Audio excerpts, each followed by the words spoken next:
Final update. I paid $19,400 for my grandparents' anniversary cruise.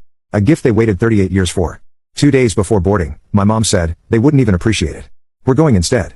My sister added, they can watch our stories instead. I just smiled. What they never knew, the cruise director was my friend. I made a call. 3 minutes later, every name was off the list. By morning, my mom got an envelope. My grandma's handwriting. The papers have changed.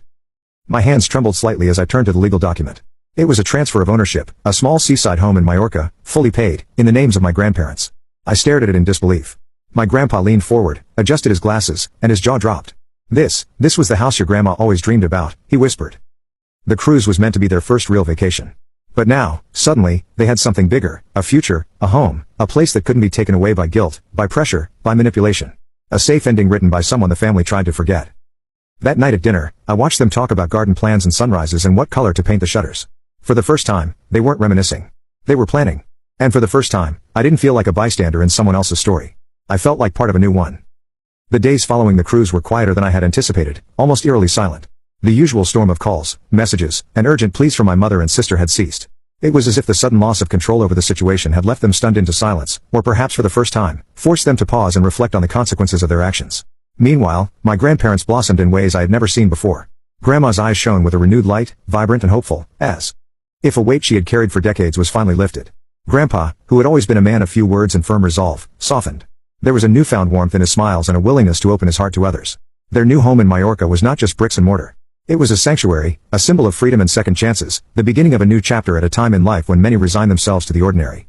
Grandma, the gentle, unwavering soul who had taught me kindness, patience, and resilience, wrote me heartfelt letters filled with gratitude and love.